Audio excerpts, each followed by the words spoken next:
vagus nerve stimulation is a great tool for stress, anxiety, panic attacks. And in this video, I want to talk about how exactly does the Verilief vagus nerve stimulator work and overall just general vagus nerve stimulation.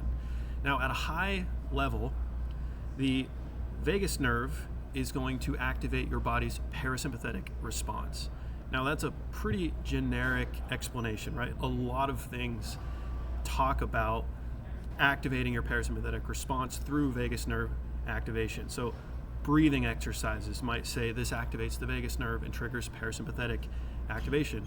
Meditation, mindfulness, lots of relaxation exercises explain how this works at a high level, but vagus nerve stimulation is actually a little bit different than just simply activating the parasympathetic response.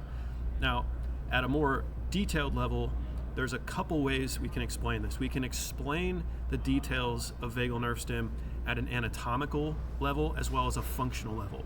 So the first thing is anatomical.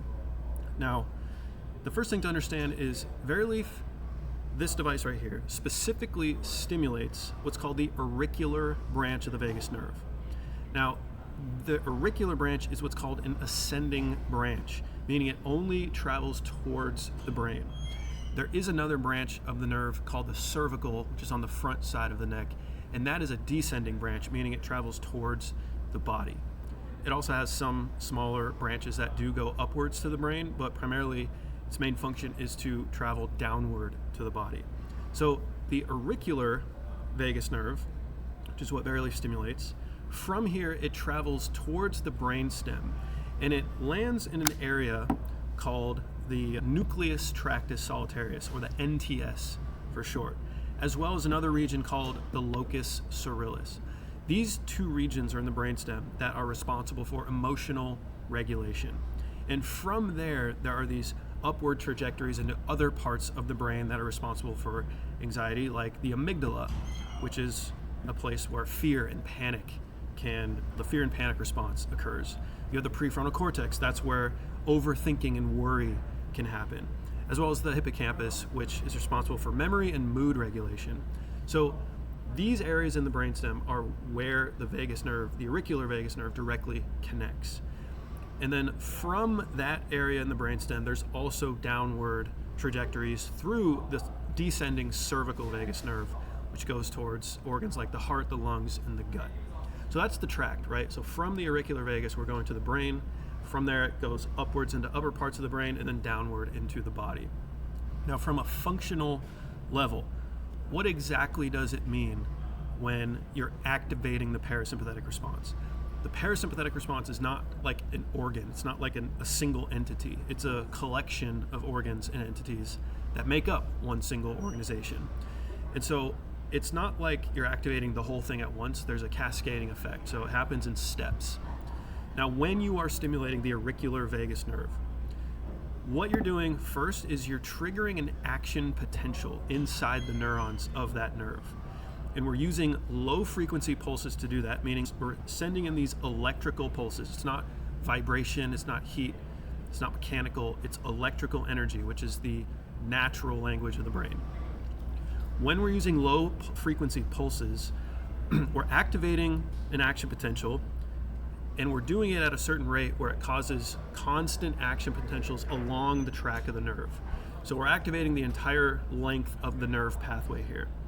Now, if we were to use like a higher frequency pulse, it doesn't actually activate the nerve, it actually suppresses the nerve. That's a super complicated subject, we're not going to talk about it, but generally speaking, Verilief is using low frequency energy electric pulses to trigger action potentials along the entire nerve pathway. Now from there, the whole nerve is activated. And so at the end of the nerve, inside the LC and the NTS, which we just talked about, the action potentials are going to trigger a GABA response. Now, the specific response is that the GABA receptors inside the emotional regulation centers, the amygdala, prefrontal cortex, and the hippocampus, the GABA receptors open up. And then the free-floating GABA gets sucked in. Now, GABA is the brain's natural down-regulating neurotransmitter. So GABA is literally responsible for your relaxation. So if you have no GABA in your brain, you can't relax. Now, GABA by itself doesn't do anything. what happens is when the GABA receptors open, then it sucks in all the GABA, and that's what triggers downregulation. So the first thing that happens is vagal nerve stim sends a signal to the brain, and then the brain signals to the rest of the brain to open up GABA receptors, and that's when it sucks in the GABA. And after that happens, then it signals to the lower parts of the body that it's time to relax. And so once the GABA receptors open, GABA gets sucked in, the same region in your brainstem signals via the descending vagus nerve towards the heart, the lungs, and the gut that it's time to slow down. Now, at the opposite end of the descending vagus nerve, where it touches the heart, the lungs, and the gut, it's going to trigger an acetylcholine response, meaning acetylcholine is released and the acetylcholine receptors are opened. Now, acetylcholine is the neurotransmitter that's responsible for slowing down your heart, slowing down your lungs, and increasing digestion. So like when this occurs, basically everything in your lower body slows down. And so that's why when you stimulate this branch of the nerve, you're activating that entire pathway. And so that entire pathway is what's called the parasympathetic response. And then once the descending vagus nerve triggers that acetylcholine response, then the ascending vagus nerve, which travels a little bit inside the cervical back to the brain, brings information back to the brain saying, hey, that downregulation response was successful, now we can back off. And so this is a constant feedback loop. It's always assessing the state of the body, bringing information to the brain, and the brain is figuring out what to do with it, deciding, do we need to relax or do we need to not relax? And activating the auricular vagus nerve triggers that entire downregulation response. And so if any of these mechanisms are damaged, there can be a lot of stress and anxiety symptoms that occur. So the first thing is, let's say you have a damaged or a weak ascending vagus nerve. So if your auricular vagus nerve, or the ascending part in the inside of your body, is damaged, usually what this means is your GABA receptors can't open. And if GABA receptors can't open, it can't trigger downregulation.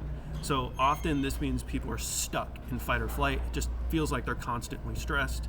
Maybe you could also be constantly fatigued, because if for some reason the descending vagus nerve triggers the slowing of the heart, the lungs, and the gut, but the ascending can't bring that information back to the brain, your brain doesn't know that downregulation was successful, and therefore it's going to keep trying to downregulate. So if your ascending branch is broken, you could also be constantly fatigued.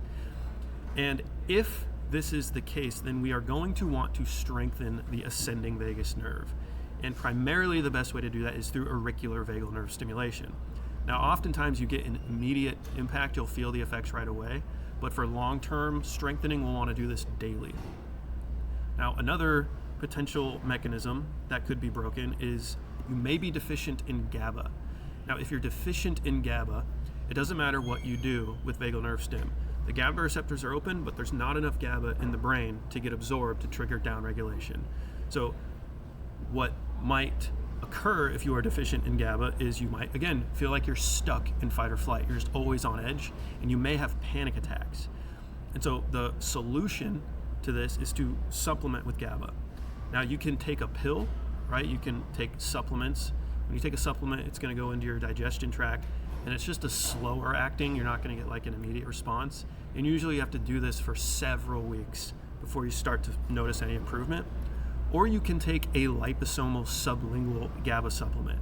So this is like a liquid that you put under your tongue.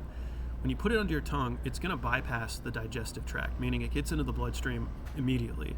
And liposomal is just a term that means the way that it's formulated, it's able to pass through the blood-brain barrier, so a large majority of it actually gets into the brain, which is what we want for GABA. We want to get GABA into the brain so that we can fuel it with the downregulation juice. And if you are deficient in GABA, take a GABA supplement.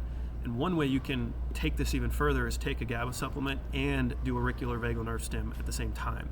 Because when you do this, you're opening up GABA receptors, and all that extra GABA you just put in is enhancing that GABA downregulation process. Another potential component that might be damaged that could lead to stress, anxiety, could be damage to your descending vagus nerve. So what this might feel like is your mind feels fine. You may not be anxious or worrying or overthinking, but your body feels like it's stuck in stress. This is often what we see in people with POTS or dysautonomia. These are conditions where maybe you're just sitting down and you stand up and suddenly your heart rate just spikes. And you're like, what the heck is going on? You're short of breath. Your body feels like it just ran a marathon. Your mind feels fine, but your body is going into a fight or flight state.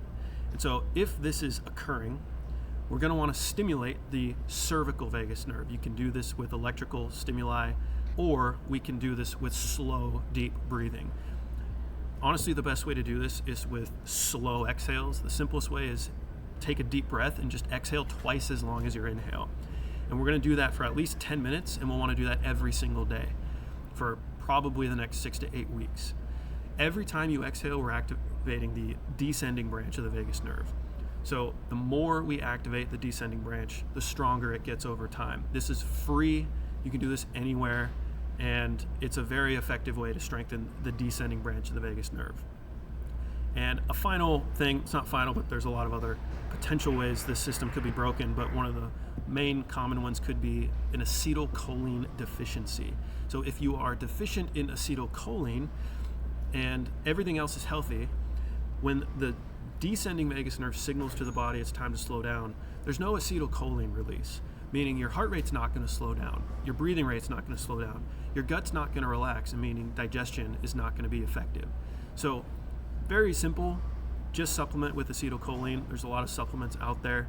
This one doesn't really matter if it's liposomal or sublingual. You can just take pills or a powder, or if you want to do this naturally, just eat a lot of egg yolks. Egg yolks are loaded with acetylcholine. If you're trying to increase acetylcholine through diet, generally takes a longer amount of time, but it's less money, it's a little healthier, but that's what we'd want to do if you're deficient in acetylcholine, is just supplement for it. So finally, who is Verilief for? We discussed that Verilief is an auricular vagal nerve stimulator, meaning it's triggering a part of the parasympathetic response that goes to the brain. So if you are somebody who has a lot of mental hyperactivity, you have a lot of fear, panic attacks, this is going to be for you. If you are someone who just wants really fast relief, when you stimulate the auricular vagus nerve, we're instantly triggering that GABA receptor response to open, and we're going to suck in all the extra GABA, and that's going to downregulate the entire body and slow down the mind at the same time. This literally happens within about 15 seconds. Now, if you're somebody that maybe has a descending vagus nerve problem, or you're deficient in acetylcholine or deficient in GABA, just using Verilief alone may not be quite effective. However, if you use this and supplement with GABA, and even use a cervical vagal nerve stimulator, and even do deep breathing, and even take acetylcholine at the same time, that is literally the ultimate stack if you're trying to heal your nervous system. And so with Verilief, if you want to max out the calming effect, you can take a liposomal sublingual GABA supplement. That's going to enhance the GABA response in the brain. And then if you have descending vagus nerve damage, you can also do vagal nerve stim with Verilief while doing slow exhales at the same time.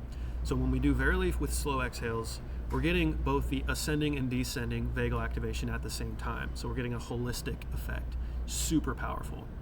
And that's pretty much how Verilief works.